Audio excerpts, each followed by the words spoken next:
A woman is reading a poem on the street, and another woman stops to listen. We stop too, with our arms around each other. The poem is being read and listened to out here in the open. Behind us, no one is entering or leaving the houses. Suddenly, a hug comes over me and I'm giving it to you, like a variable star shooting light off to make itself comfortable, then subsiding. I finish but keep holding you. A man walks up to us, and we know he has not come out of nowhere, but if he could have, he would have. He looks homeless because of how he needs. Can I have one of those? He asks you, and I feel you nod. I'm surprised you don't tell him how it is, that I'm yours, only yours, etc., exclusive as a nose to its face. Love. That's what we're talking about. Love that nabs you with for me only and holds on. So I walk over to him and put my arms around him and try to hug him like I mean it. He's got an overcoat on so thick I can't feel him past it. I'm starting this hug and thinking, how big a hug is this supposed to be? How long should I hold this hug? Already we could be eternal. His arms falling over my shoulders, my hands not meeting behind his back. He is so big. I put my head into his chest and snuggle in. I lean into him. I lean my blood and my wishes into him. He stands for it. This is his, and he's starting to give it back so well I know he's getting it. This hug, so truly, so tenderly, we stop having arms, and I don't know if my lover has walked away or what, or if the woman is still reading the poem, or the houses. What about them, the houses? Clearly a little permission is a dangerous thing, but when you hug someone, you want it to be a masterpiece of connection. The way the button on his coat will leave an imprint of a planet in my cheek when I walk away, when I try to find some place to go back to. That was The Hug by Tess Gallagher, read to us by our guest today, Georgie Silk. Welcome. Thanks. That was so beautiful. Yeah. I just had dental work done, so like I feel like my mouth is... She's half numb. I'm half numb, and I feel like I'm learning to speak again. But you don't look any different. Oh, I think I do. I hope this isn't what I normally look like. That poem is very you. Okay. And suddenly I become the interviewer and be like, how is this poem me? Well, I mean, I don't know. Like, obviously, you read. I mean, I think you read a lot of poetry. Do you feel like you read a lot of poetry? Yeah, I would say so. So I feel like you. Or hear a lot of it. Yeah. Yeah. So I feel like you would have had to sort of like sift through a range of options to get to this one. Mm-hmm. What made you land on it? I actually found this poem in my second or third year at drama school. So we had to choose a poem to perform or work on for like a voice assessment. And I think I would have read 100 poems to find this poem. Like I just couldn't find one that felt long enough to be able to perform in a class like that. And I came across this poem and instantly was like, this is the poem. This is perfect. What made it perfect though, apart from its length? I think it's just got this beautiful intimacy and surprise and like beautiful imagery and also like simplicity of just thinking that you can have this connection with one person that's monumental and then someone like a stranger comes up and instantly it shifts your whole perspective. So, and I love the way that they talk about the universe as well, do you know? And I just like, yeah.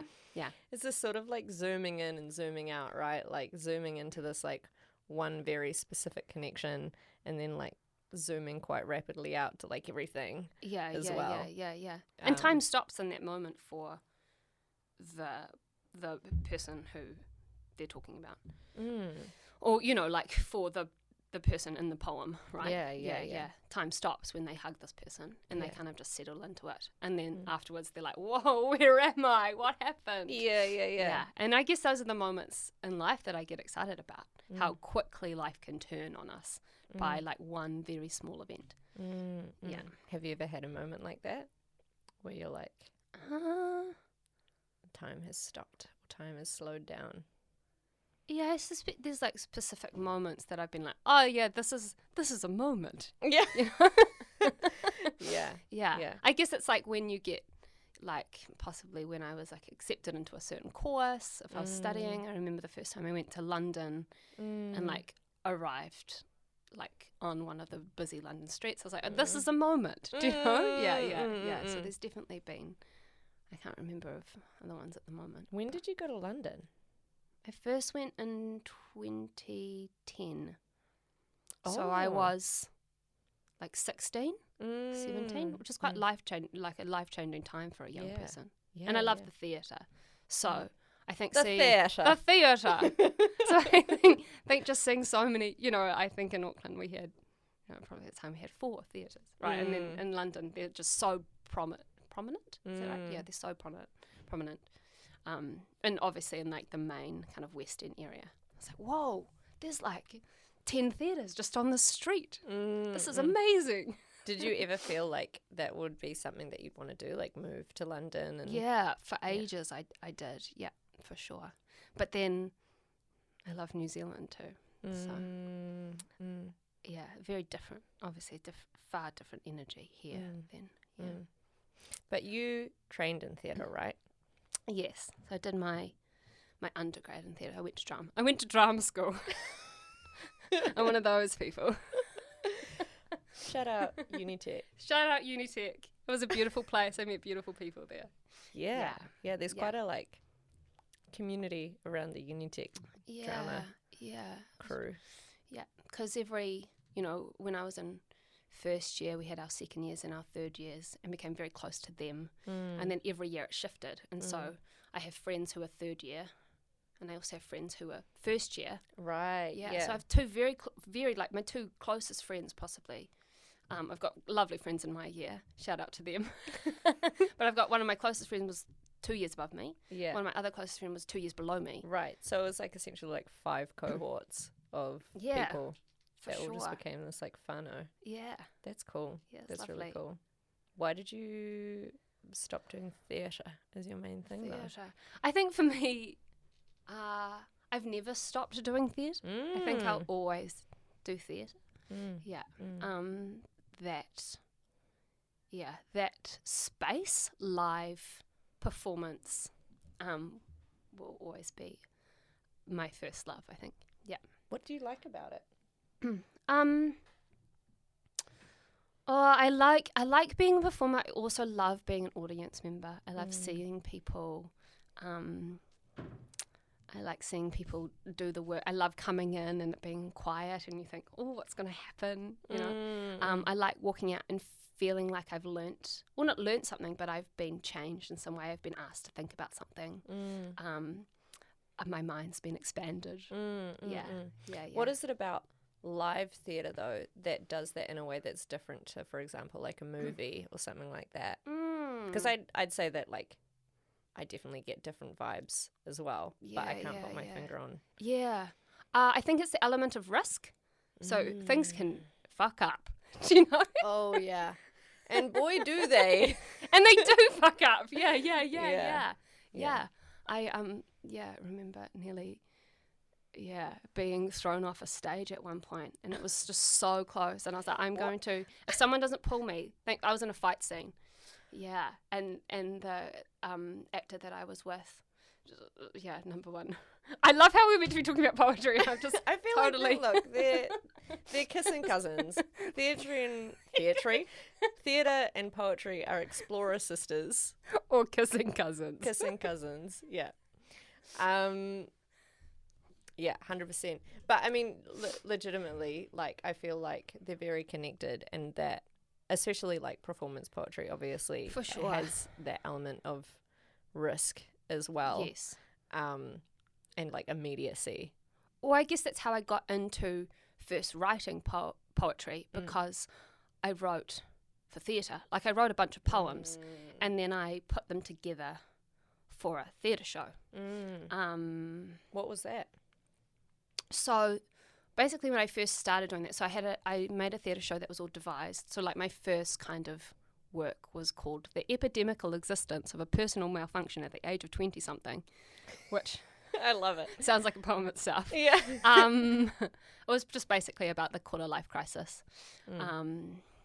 Which is a classic. I feel like I've had more than one quarter life crisis, to be honest. Maybe even my whole life's just a crisis. But well, there's now I'm going to get into like, so I'm a therapist, like I'm a counsellor.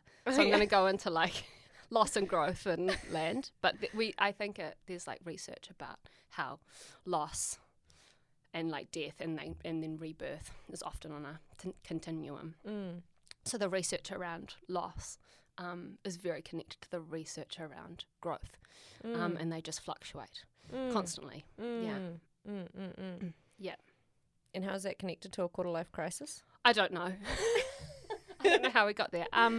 Was it something to do with like your play, that there was like loss and growth going on in it? I think there was like finding.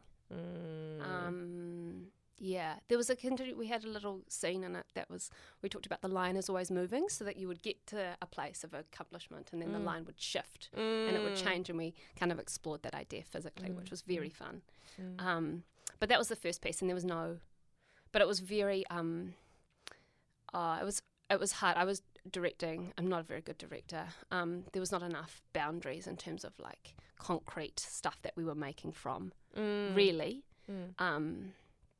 And so I moved into the next piece, having much more written work. And then I worked with a dancer. Yeah, Natalie. She was wonderful. Yeah, and so we both, and she was also a poet, so she wrote a lot of poetry. So we kind of merged our poetry together and did this kind of weird mashup of poetry and music. We had a beautiful sound designer that helped us with that. Dance. Yeah, and then we did verbatim. I did a whole lot of interviews, and we chucked her like, it was a great piece. Yeah, what was that one called? 2 a.m. phone call. Yeah, about a phone call that I made to a friend at 2:00 in the morning when I wasn't in a good space. So they're all kind of about mental health and that. Yeah, well, the last those two shows. Yeah, which makes the move from, I guess, theatre and counselling, which is what you sort of do, is I'm going to call it your day job with bunny ears around it. Yes. Makes the sort of connection between those two quite clear. Yeah. Well, it was after 2 a.m. phone call, I think. We toured 2 a.m. phone call to Wellington. And then it was maybe in August that year that I applied to counselling. I was going to, circling back, because that's lovely, circling back to London, I went, in the middle of that year, I went to work with a physical theatre company in London that I loved, and they did a theatre making program that was all physical theatre. And I was kind of going, I want to learn more, and I'm a bit of a nerd, so I quite like studying. And being in a learning environment. Yeah. Yeah. So I says this because she like nods knowingly. Yeah. It's true. Evidence would suggest that we've both just done our masters at the same time. Yeah. And finished them at the same time. Nearly. Yeah, we did. Yeah. We've both finished our masters. Whoop, whoop. Yeah, and so they did a qualification, and then I went and spent some time with them. And at that time I was like, okay, either I keep making theatre or I go and train in counselling and study mental health. And then I thought that actually if I studied mental health, it was probably just going to enrich my creativity even more. So I just felt like I could do both with my counselling, which was a nice place to be in, really, to be able to go, actually I love... Like I'm always going to have, theatre's always going to be, and creativity is always going to be so important to me. How do I expand sideways? How do I expand sideways to expand upwards? Oh, there we go. And do you find that like... That was quite grotesque, wasn't it? I didn't like good. that. I liked it. I think it was very good. How have you found that, like... Because I imagine that through counselling, you discover a lot about, like, yourself and your own mental health and your emotions and how you process things. How has that affected your own poetry writing as well? Like, just having sort of that expanded awareness, I guess. I guess also because, like, poetry, at least for me, poetry started off as, like, almost kind of like an extension of diary writing, of journaling. Yeah. And I think it does for a lot of people. Yeah. I think very few people will sit down in the beginning of their poetry journey and they're like, I am going to write a poem, you know? No. What shall I write about? It's almost like a little form of therapy. So I just imagine that, like, the more you learn about yourself. It is a form of therapy. It is a form of healing. I mean, I can't, actually, I probably shouldn't speak for everybody. I'm not speaking for everybody, but I do believe that, for me, it's definitely a form of healing. It's a form of processing. It's a form of trying to figure out where I'm at. Yeah. And I sense that in terms of, like, character development too, if you think back to, I guess I, like, learned a lot of, like, musical theatre songs, right? And so often in a musical theatre song, at the beginning of the song, a character doesn't know something, right? So they sing the song to try and figure it out. And my poetry writing has often been a bit like that. That you start writing and you're like, I'm trying to figure something out. Yeah. And I often come to it with a feeling, like a quite a physical, emotive feeling. And then I almost have to write out that feeling. Yeah.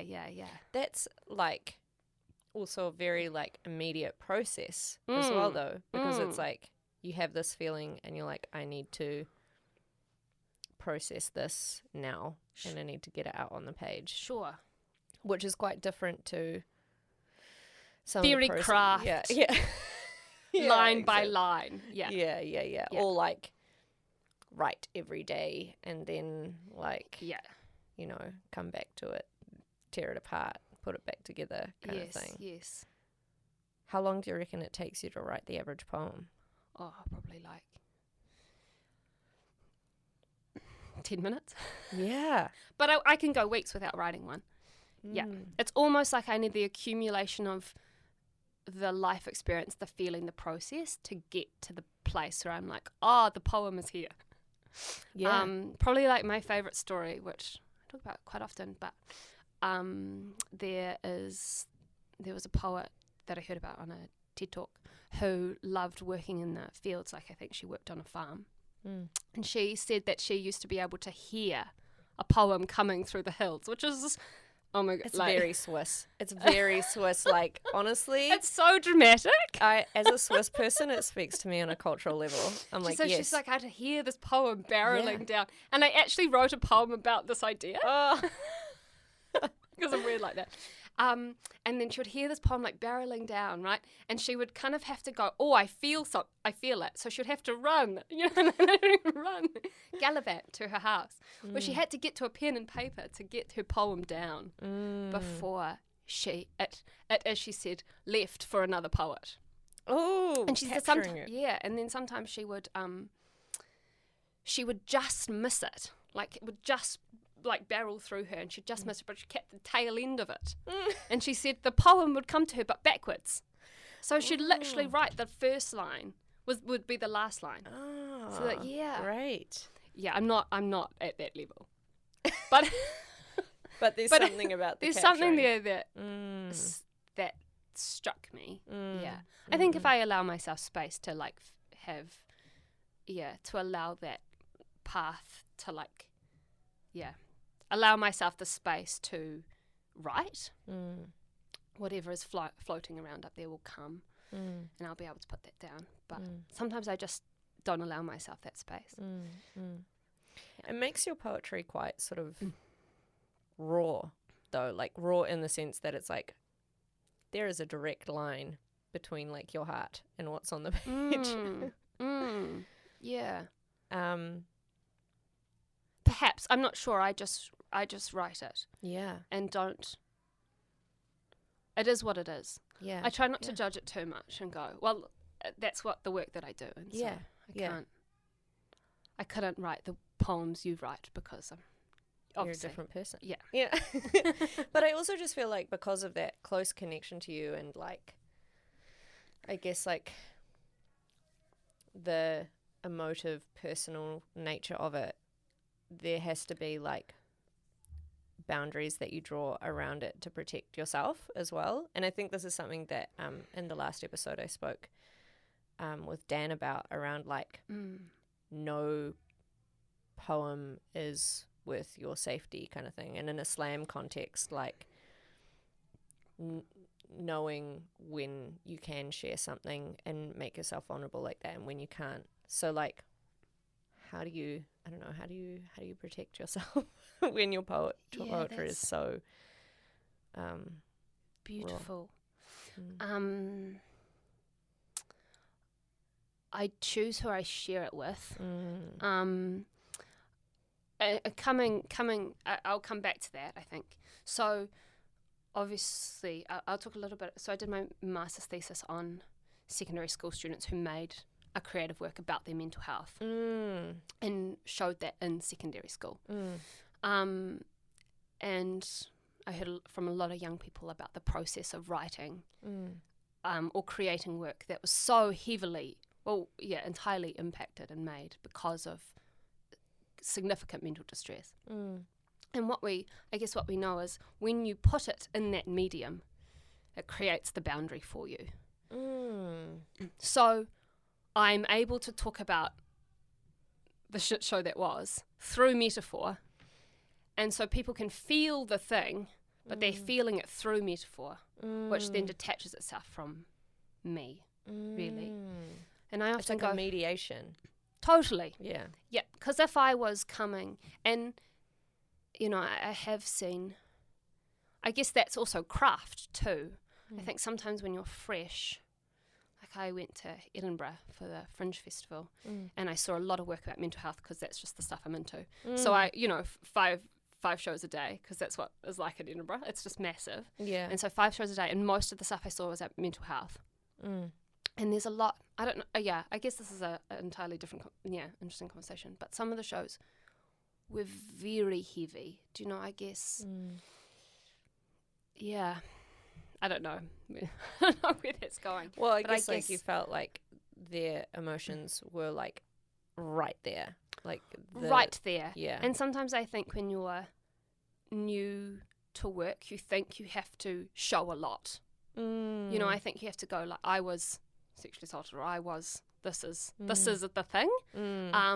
Whereas I think we can show so much by doing very little. Do you know, like this is so simplistic. It's just about one person hugging their lover and then someone walking up to them and wanting a hug, right? And there's the complexities in this is so lovely. I go, where is the, I don't know if this makes sense, but how do I use the medium in a way that allows me to be safe? Yeah. What prompted you to research what you did research for your thesis? Like what made you what led you to the point where you were like, I want to find out what led you to that point? Sorry, that was such a long way of asking No, that question. It's good. I think there's so many things, you know, so it's, you know, I trained as a secondary school teacher, I trained as a counsellor, I'm a creative, I've made my own work about my mental health. So it was automatically it kind of made sense that I'd go down that path. For me, I am a therapist. Maybe I shouldn't be saying this, but I sometimes really struggle in therapy. I guess it's one outlet for me. I don't necessarily find therapy the most helpful for my mental health. And like as a patient. Is that what you mean? As a client, yeah. Patient isn't the right word. No. Yeah. As a client. Yeah. I find my creative work probably the most helpful for me. And I will take, because I'm a counsellor, I have to go to counselling.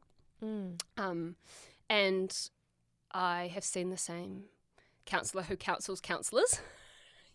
You have to be a certain person to do that work because it's a lot. But I've been with her now for 3 years, and she's a beautifully creative person, and she loves poetry, so she'll send me the poems that she likes.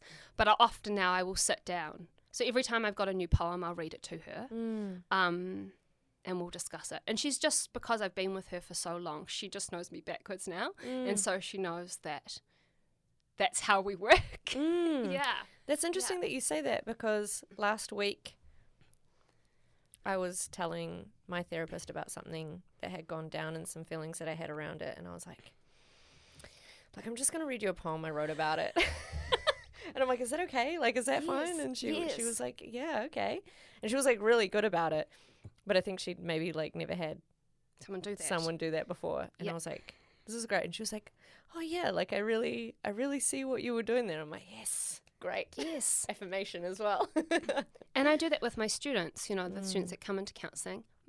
A lot of my students now will come and read me their writing. Yeah. And I was like, I, you know, read my writing to my counsellor. Or I get like long emails from students. Yeah, because it's often just an easier, I think adults are quite good at being able to communicate their feeling, or some adults. Like, there's just so many mediums to share feelings. There's a lot of students who like writing, you know, and really struggle to communicate, especially young people, right? Struggle to communicate face to face. It's quite confronting. And obviously, you know, technology now, they're so used to doing this via kind of screen or text. So often I can get the most beautiful stories or the most clear visions of how people are actually feeling through writing. Yeah. I think it's interesting because, like, in terms of creative writing as well, and just like creativity generally, I think there's a big fear, because I'm also a teacher. And I think a wonderful teacher, and an English teacher, and also media studies. So like, I obviously read a lot of student writing as well, and see things, media products made by students, and I think there's quite often a fear amongst teachers that students shouldn't be delving into some of those subjects of distress, because it might like trigger them, or like trigger people around them. And it's like the teacher doesn't know how to like deal with that, and it's like, what if all of a sudden it's the teacher's fault because they let them? And then like, I think there's a lot of fear around that. Totally. And so that's what I guess I delved into in my thesis, of going, actually, if a school or anyone goes, don't process it this way, don't deal with, you know, don't work through your mental health in this way, it causes so much harm. When really, you know, I guess what my thesis covered was there's often markers to well-being, right? So mastery, belonging, competence, feeling like goals or wants for the future, right? So they're just some of the markers, and critical markers for well-being.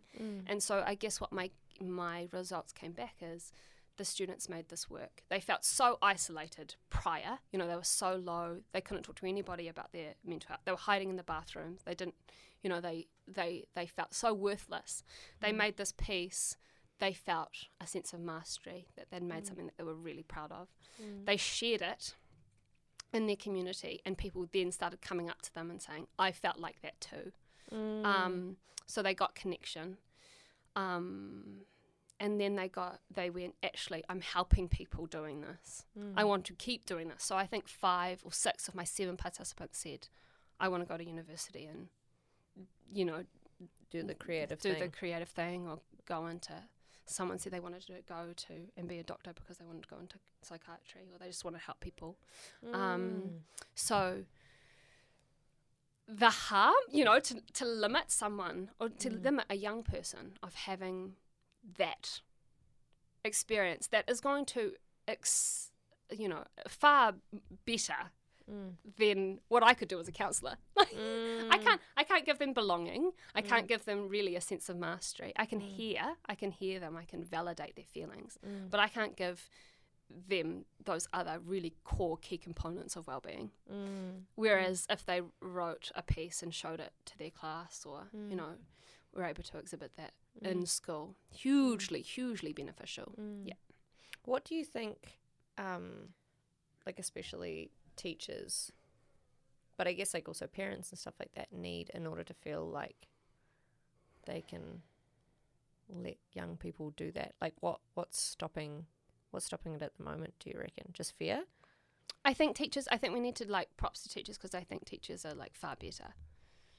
Yeah, I think there's a lot of teachers are asking students what do you need to feel safe in this? How do we make the classroom safe? How do we make showing this to peers safer for you? Yeah. Can we give, so I'm just, like, and then owning your own insecurities of I'm worried that it's going to trigger other people in the class. Should we say the content, and then whoever feels that they can't deal with that right now, they can leave, right? Do you just want to do it in front of me? Like, what platform do you want to put this out on? And so allowing them to be in charge of where that work goes. The other thing is, because this was another thing that came up, so there was a section in my thesis that talked about the participants were well aware of trying to keep their audience safe. And they were also trying to keep themselves safe, because they'd been through a terrible time. And so they actually had that as such a priority of I want to create this metaphor, instead of actually fully saying this person had an eating disorder or this person had depression. We just created it looking like something else. So it hinted at that idea, but we didn't show the full graphic details of it. Yeah, so safety was like at the front of their minds crafting anyway. Choices. Totally. Yeah, which is beautiful. Yeah. And then the other thing now that because I'm going on a rant, is that, in the research what it said is that people don't often create when they're in severe distress. So if someone's, suicidal, crying, or really in the pits, they're not going to write a poem at that point, right? They're just going to be in bed crying. But it's when they come out. So they talk about like the inverted U, but when they're coming out on the other side and looking kind of back down into the gully, it's at that point that they are far more likely to make their work. Yeah. And so it's coming from a bit more of a resourced, self-compassionate, self-understanding place. Which is lovely too. Yeah. I think on the poetry side of things, that's like really good to hear also, because like I think a lot of people are put off poetry sometimes because they perceive it as just this like sort of like sad, depressing. You know what I mean? Like, poetry's funny. It's true. Poetry is funny. So funny. Like, come to the slam, you'll have a laugh. Yeah. Because sad things can be really funny. I mean, particularly, sorry. Carry on. True. No, I want to hear what you're going to say. No, that was just, yeah, you carry on. I was just going to say that, like a number of things that you just said sort of challenge this view that, like, poetry is this, like, sullen space that's going to, like, bring you down. That actually it's, like, we're actually coming out of the you. Like... Yeah, for sure. And like, this is going to like help you rather than like drag you down, Yeah. You said sad things are funny, because I want to know about that. That's what do you mean sad things are funny? Because I agree, but there's that I guess the Kiwi. I don't know. I think we laugh at a lot of things that are funny, but also when things are really difficult. Sometimes the only way to do, is there's that kind of false laughter, but it's almost like that's how we say it to get ourselves through it. Yeah. My colleague at work often gives me a hard time because I'm laughing too much. Like his room is right next to me, and so sometimes he's like, "Why are you?" He's like, "You're laughing," and he does it as like a joke, because often, if we're not crying, we're laughing.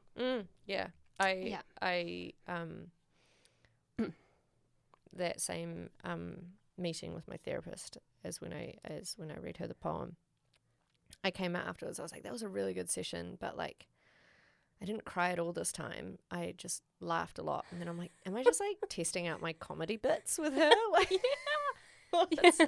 what's going on? Just so much laughing. Yeah, and I guess it is somewhat of a Kiwi thing as well. A lot of comedians have had depression, right? A lot of very famous comedians have talked about how low they get.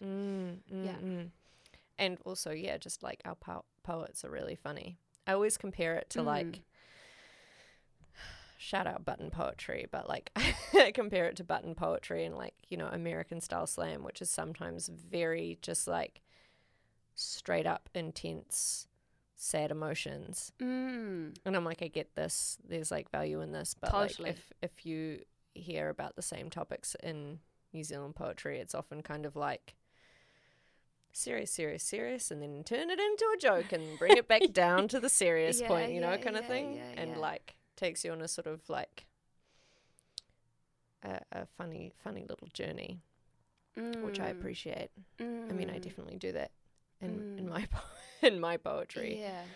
Because that is also how I deal with things. Yeah. And then there's a certain bit of like looking, I guess it's like when you look back, you can kind of, I don't know, maybe it comes back to that lost growth, go like, oh yeah, that happened. We learned from that. Do you know, there's a self-acceptance there. There's a kindness that comes from the ability to look back and go, I was really brutal on myself.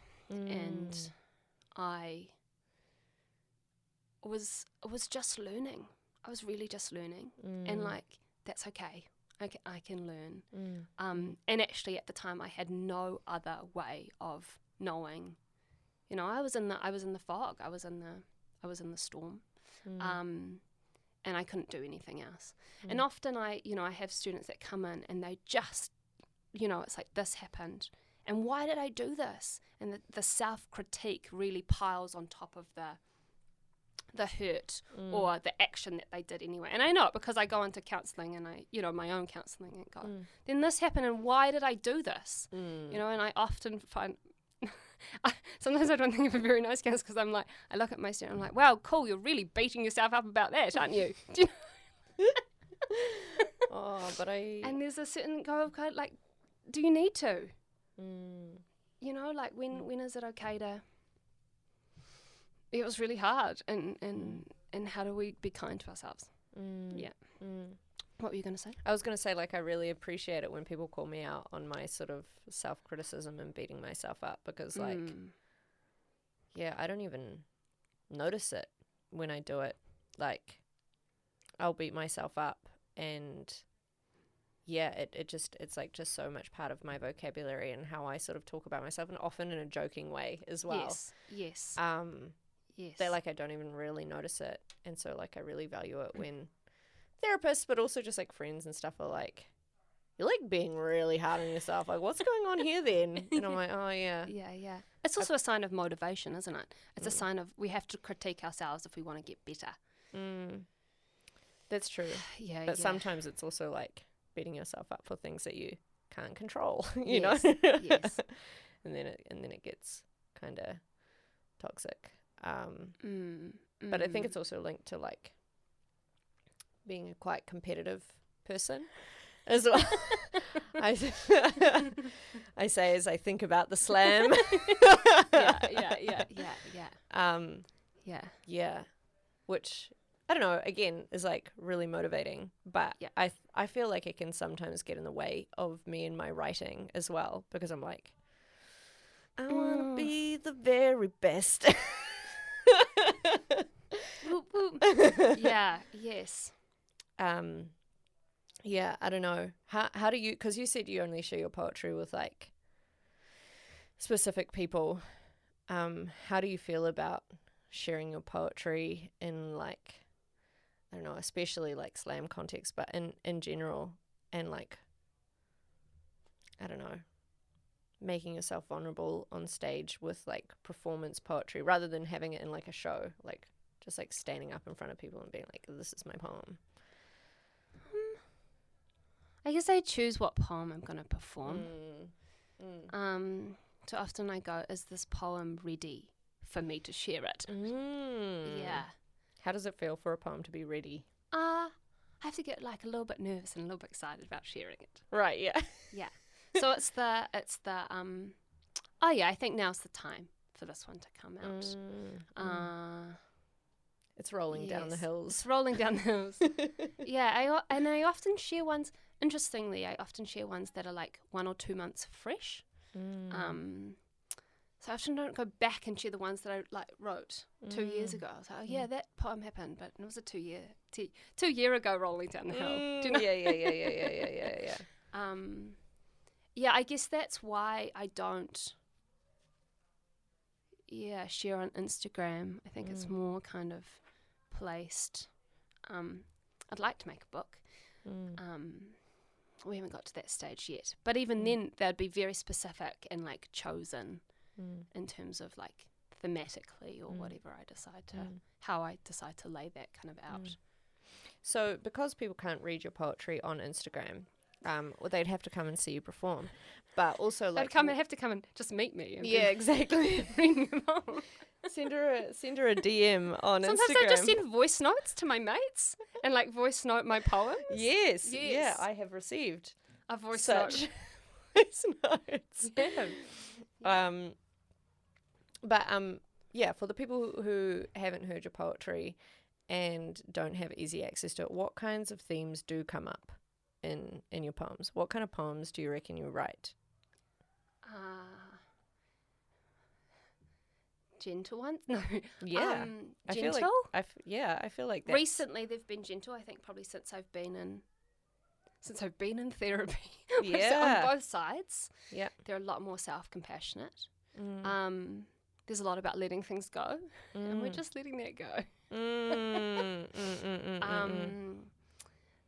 Yeah. Love, always about love.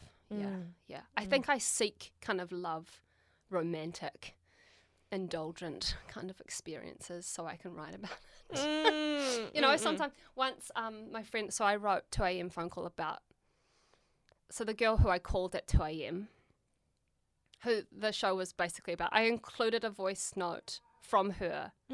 So she sent me a email or a text message and I put it in the show. Great. And she came to the show and she's like, it's like Taylor Swift wrote a theatre show about me. Another Taylor Swift of poetry right here. Yeah. So what do we got? Yeah. So love and food. A lot of food. A lot of sun. A lot of water. A lot of food. I think they're the things I probably think about the most. Yeah. Yeah. Which is very human. Yes. But a lot of food. Weirdly, because I've had my own kind of, in my teenage years, I had a really difficult time with my relationship with food. So it's quite interesting that that's what I go to write about. But I think I've always really been creative with, I love cooking and shout out the caramel slice that you made for us today. Sarah's favourite caramel slice. Oh, everybody's favourite caramel slice, to be honest.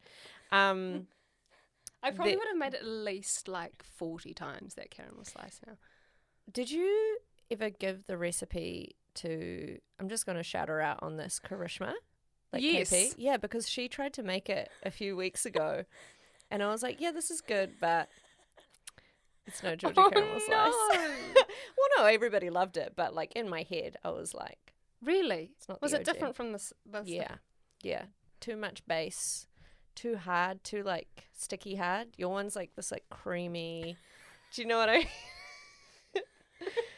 It was delicious, KP. Great. It was Great. delicious. But that just comes with, like if you do something, 40 or 50 times. Yeah. Because I've definitely, like, obviously the first time you make something, it's always going to be crap. Sometimes you had a winner and then, like I made a really good marmalade the first time I made it with, shout out to my friend, Susan, who put me onto marmalade with rosemary. Oh. I'm giving away all my secrets. So, rosemary, orange marmalade. And the first time I made it, it was boss. And so I was like, this is it. This is what it's going to be. I literally made it 5 subsequent times, and it was terrible. I think it was because I just couldn't find the right recipe again. But I've gone off making marmalade now because I can't figure out how to get it as good as the first time. This sounds like a metaphor for poetry. Yes. I wrote one really good poem and then all the rest was shit, and I've quit poetry forever.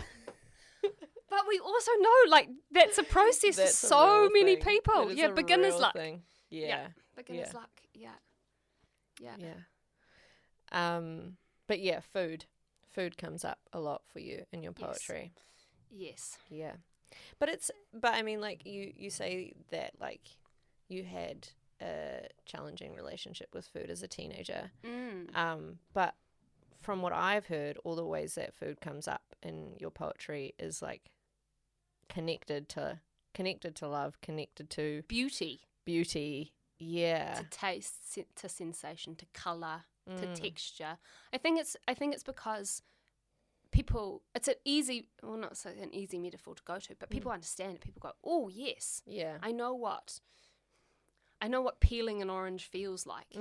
You know, I know that can be, like, very sensual. I know the smell of that, right? You just say peeling an orange and you're probably thinking, like, you know, pips, juice, you know. Yeah, multi-sensory experience. Totally. Yeah. And that's what I think is so beautiful. So when I think of these things, how am I feeling? Oh, this is grim. What does it feel like? Oh, it feels like, it's just what my head goes weirdly. Yeah, it feels like grim. It feels like ribs being, you know, picked apart, like sticky ribs, and then having, like, that stuff on your hands, and that won't actually go away, and then you have to, like, wash your hands 3 times afterwards. Is this one you've already written? I wrote one about ribs and lettuce. Yeah, Ribs and death, and, like, feeling like I wanted to be eating ribs, but I could only eat lettuce. Yeah. Whoa. That's good. Yeah. That's good. Yeah. So yeah, it's very, like, I feel like your poetry is similar to the poem that you read at the beginning, very sort of, like, simple's not the right word. What's the word I'm looking for? Like, simple's got negative connotations. Do you know what I mean? Yes. But that's not really what I mean. Yes. Like, it's at the surface or in the language level so accessible because it's things that everybody can relate to. Yes. You know? Yes. My stuff's not complex, you know. I think there's other poets in terms of, sorry, I interrupted, but in terms of other, like in the slam stuff, there's people who do, you know, there's beautiful poets that are so complex in their rhyming scheme and their intellect and the way that they put words together.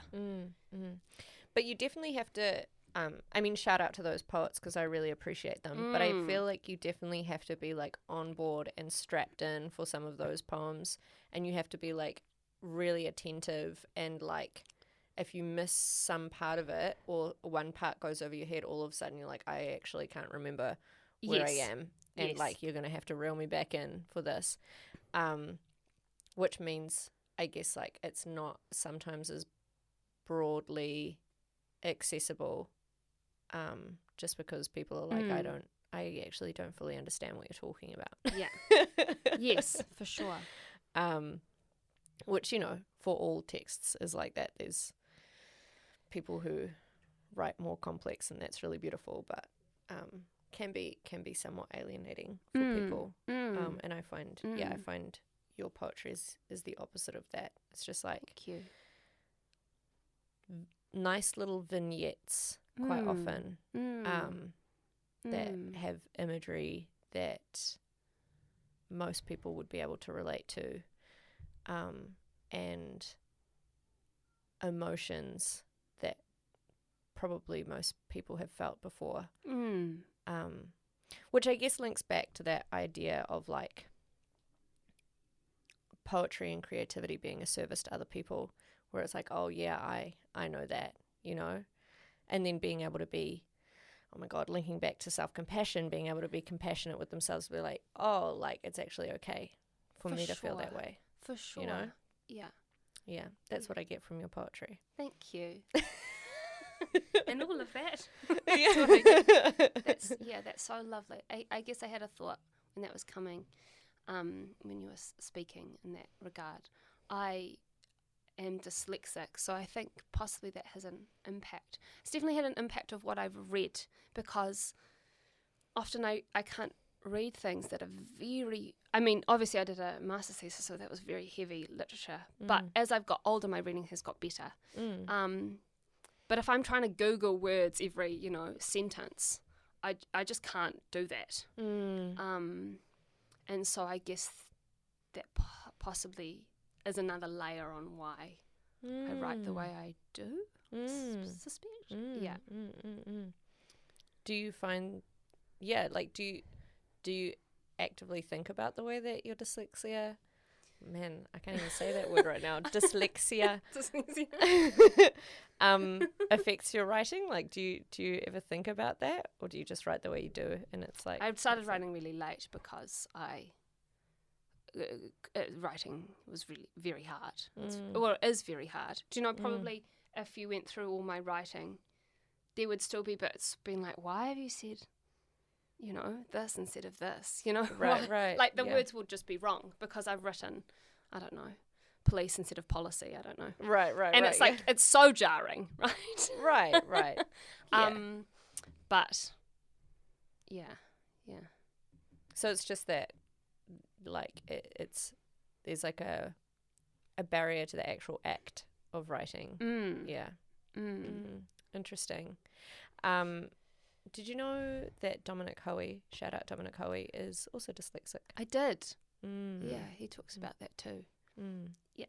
Which I think is interesting, because I think quite a lot of his writing is a similar sort of way, where it's like, don't overcomplicate things. Like, use beautiful metaphors. Think about, like, how you can create levels of abstraction that add depth to your writing, but, like, you don't have to use the most complex language. Yeah, and I'm also interested to know if he wrote when he was younger. Like if he wrote when he was in childhood or in his teen years. I didn't want to even have a bar of trying to write when I was a teenager. I really struggled holding a book or writing anything. I'd much rather have been in dance class moving my body. And really it was only when a friend, like coming into 2am phone call, this friend was like, you're not feeling great, maybe you should like write what happened down. And it was only really then that I was like, I can write even though I'm dyslexic. Yeah. Interesting, because I have journaled my entire life. Yeah. That's always been the outlet for me. Wow. Like, I found journals from, I think I started when I was about 7. Quite crack up. Yes. Writing about, like, the Backstreet Boys and how I want to, like, run into Nick Carter and be like, don't look at me. 20-year-old man. So specific. But also what's changed. We haven't spoken much about the Backstreet Boys. Oh, I was so obsessed with the Backstreet Boys when I was a kid. Like, I was so in love with Nick Carter. Oh, I had a poster of them behind my bed that I'd gotten from, like, a Scholastic book fair, where it was, like, true facts about the Backstreet Boys, and it came, like, with a little booklet and then, like, a poster. So I put that behind my bed. I don't think the kids do that now. They don't have posters, like, like, iconic. Oh, yeah. Do they? I don't like, know. Does anyone putting, like, Ariana Grande, like, behind their bed? So I feel like that was definitely, like, our generation with the posters of the pop stars. Yeah. Many posters. I kissed Nick Carter on the lips on my poster every single night, to the extent where one time I noticed that, like, the poster was starting to come apart. That is amazing. So yeah, unsurprisingly, that came out in my writing. Great. My spelling wasn't great either as a kid, but I think I just didn't care. Like, there was this one entry that said, I am sick. I am watching Mary Poppin. She's popping. Yeah, exactly. Mary popping it. But she's happy about it. She's merry about it. Yeah, exactly. A Mary popping in. And then I wanted to write bye, like goodbye, and I just wrote B-I, and I'm like, it's a sign. Bye, bye, bye, bye, bye. Oh, yes. I also love how you went back to this and you like read that and was just like bye, and you're like, yeah, yes. yes, you are. Yeah. This is before you knew. Well, yeah. Did I know at the time? I don't know. I'd already had a boyfriend. Enough to be like bye. Yeah, no, exactly. Yeah. It would also be a really weird way to sign something off. Like, you know. Bye, and then in brackets, sexual. Exactly. So good. Bring back just signing off emails with your sexuality.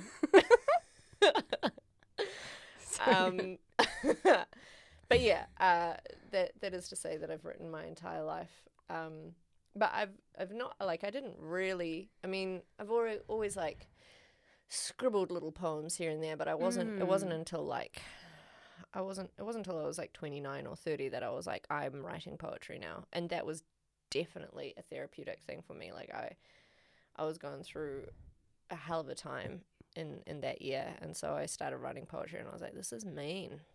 This is rare. Yeah, interesting, right? That was a turning point for you of going, okay, now I'm going to write work.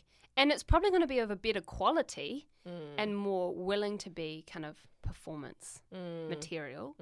But you're also kind of like, I have had a point in my mental health that I need to write this. And I need... Yeah, is that correct? Yeah, definitely.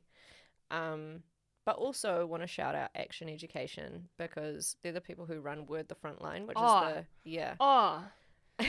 yes, which is like so much love for them and what they're doing for the young community, like the youth. Yeah, exactly. Yeah. Which was definitely a motivator for me because I was a teacher and like in charge of a student poetry troupe. It was definitely a motivator. Going along to those workshops and stuff, I was like, I can do this too. So it was a motivator for me, but also circling back to what you were saying just about like, I guess like people being, you know, adults, being unafraid to let young people write and share things that are challenging for them. I think Word creates such a good space for that. Like they're really unafraid in that, and they really know how to create those safe spaces that we were talking about.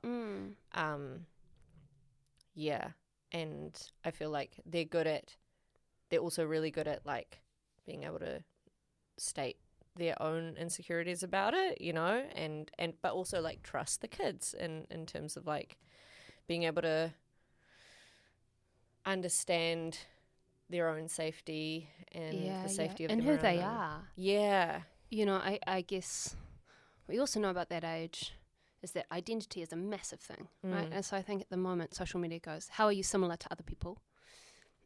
Be similar, you know, the sheep mentality. But I guess what that kind of poetry is going is like, how do I want to express myself and what's my identity? You know, I think we grow into more of our identity. We know more of ourselves as we get older.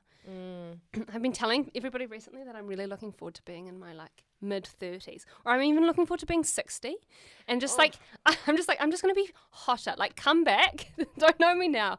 Come back when I'm 60 because I'm just going to be like a fine human being when I'm 60. I'll know myself better. I'll just have embraced. There'll be less insecurities. And so I go, you know, it's so hard for young people. You know, they're thrown into a group with, you know, hundreds of people the same age as them, and then they're, you know, asked to go into classes and graded on their ability. It's a terrible time. It is. It's a terrible time. Who would want to be a teenager? It's an absolute terrible time. And so I guess if we give them an outlet to try and explore who they are and try and figure that out, at such a critical point when they're trying to figure that out. It's so beautiful. Let them out of the cage of the education system. And it is cage. Yeah, but it's also not. Like, I guess it's allowing them to figure that stuff out. Yeah. And if they can have, poetry, they'd be like, like this is the thing, Yeah. That's wonderful. Like, Yeah. what a beautiful gift that is for a young person. Yeah, absolutely. So I'm just looking at time, and I think it's probably about that moment where it's good for you to share some of your own poetry. Yes. Have you got a poem for us today? I do. I had quite a tough time trying to figure out what I was going to do.